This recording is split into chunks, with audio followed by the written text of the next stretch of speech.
Have you ever wondered what would happen if you broke a bone in the Middle Ages? No doctors with gleaming white coats, no clean hospital wards, no pain-numbing anesthesia.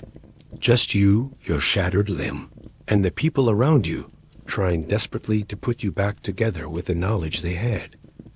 Would you survive? Would you ever walk again? Or would a broken bone be the end of your story? Close your eyes for a moment and imagine yourself there. The year is 1347. The cobblestone streets are alive with merchants calling out their wares, children darting between carts, and the clatter of horseshoes echoing against wooden shop fronts.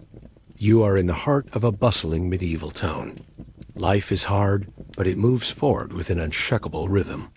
And then suddenly, everything changes. You slip.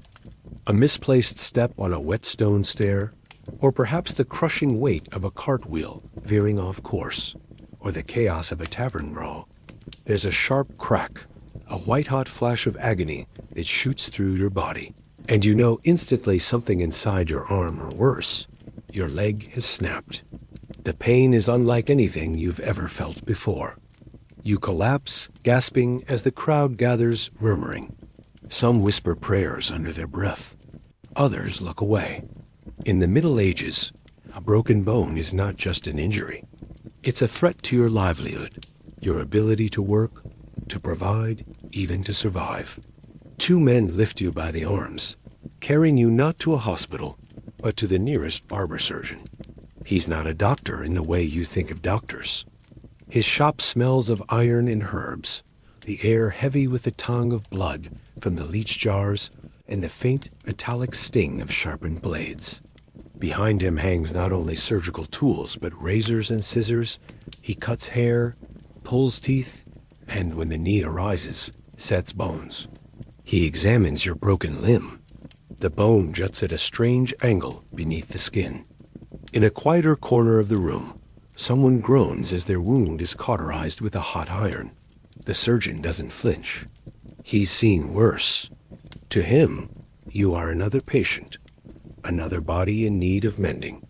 But how does he do it? With no x-rays, no sterile gloves, no morphine, how can a man of the Middle Ages possibly fix what nature itself has snapped in two? First, there is the setting. In the dim light, assistants hold you down as he prepares. You're lucky if he has access to strong ale, or perhaps a crude herbal draught made of poppy or mandrake to dull your senses.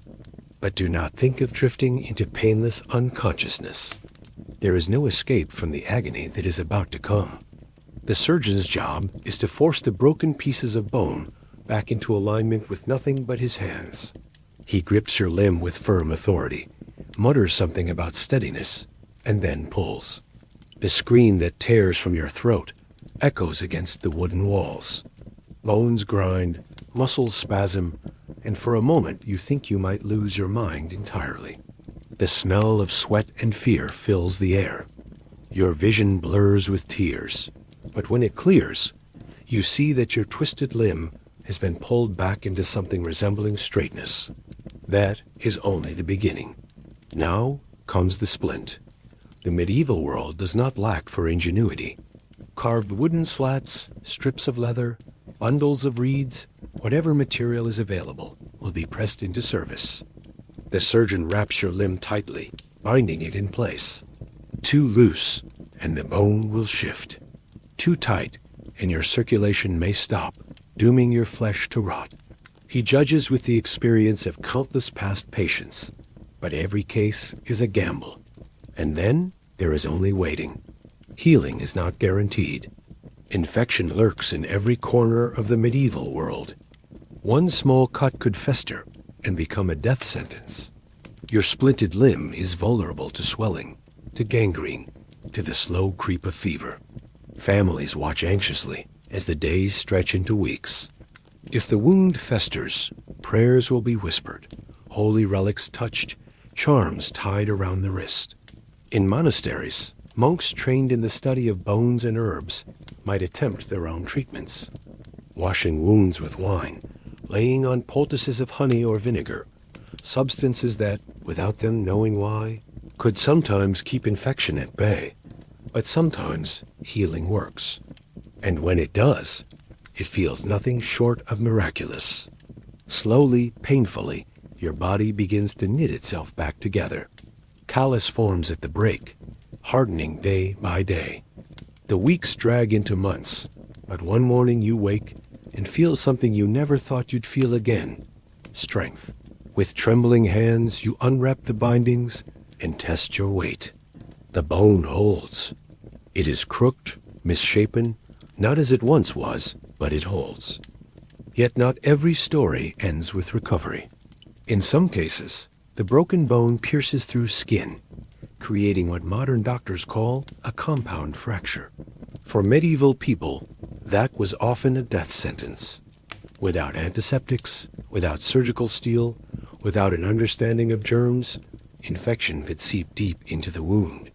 Fevers would rise, skin would blacken, and the body would weaken day by day. Amputation might be the only chance, performed with a saw heated in the fire, cauterizing the wound with red-hot irons as screams pierced the air. Survival was a roll of the dice. Still, despite all this pain and uncertainty, people endured. They had to. A farmer with a broken leg might spend months unable to till his fields. A knight whose arm never healed properly might be forced to hang up his sword forever. Yet these were resilient people, hardened by a world that demanded endurance. Many bore the scars of old breaks proudly, a testament to survival in an age where nature itself seemed determined to test human will. Think for a moment of the ingenuity it required. No sterile bandages, but linen boiled and wrapped. No plaster casts, but reeds and wood tied with leather strips. No x-rays, but the touch of a practiced hand running along the skin, feeling the jagged edge beneath. A knowledge passed down through generations of healers, monks, and surgeons was built not on theory, but on brutal trial and error, on the bodies of countless men and women who had no choice but to submit to whatever help could be given. Imagine being a knight on campaign, bones shattered by a mace or crushed beneath a horse. There was no retreat to a hospital tent full of modern medics. Instead, surgeons worked by torchlight, blades cleaned hastily on rags, splints improvised from lances or broken shields. If you survived the first weeks, perhaps you would ride again, though likely with a limp, a stiff arm, or a crooked gait that told the world of the price you had paid. And yet, the human body is stubborn. Even with such primitive methods, bones did heal. Archaeologists have uncovered skeletons from the Middle Ages, showing fractures that knitted back together, sometimes alarmingly crooked, but still functional. Men who broke legs lived on to fight again. Women who fractured arms bore children and worked in fields. Children who fell from trees and snapped bones grew into adults who carried the marks of survival etched into their very skeletons. Every scar, every crooked bone was part of a life lived in defiance of pain. So what does this tell us? It tells us that medieval people were not helpless in the face of broken bones. They lacked our sterile instruments and scientific knowledge, but they had resilience, craft, and an unwavering will to survive. Their methods were brutal, often terrifying, but they were not without wisdom. Splinting, realignment, herbal remedies, even early attempts at antisepsis, all of these reveal a people who faced suffering with courage and ingenuity. Now, as you sit comfortably in the modern world, think back to that moment at the beginning. You lying on the ground, bones snapped, crowd gathering. In the medieval world, your fate would rest not in machines or medicines, but in the hands of men with rough skills and centuries-old knowledge. Would you have survived?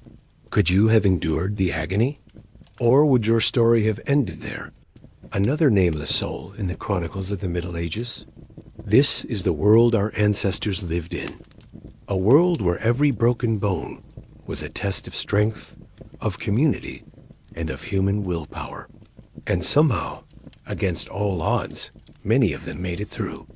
The Middle Ages were brutal, but they were also deeply human. And perhaps that is what fascinates us most that even in a world so unforgiving, people endured, healed, and carried on. So the next time you slip and fall, the next time you hear the snap of a bone and rush to the safety of a modern hospital, remember those who came before. Remember the screams, the splints, the prayers whispered in the dark. And remember that, in their suffering, they carved the first steps toward the medicine we know today. Because in the Middle Ages, a broken bone was never just a break. It was a battle for survival. And those who won that battle left behind stories written not in ink, but in the very bones of history.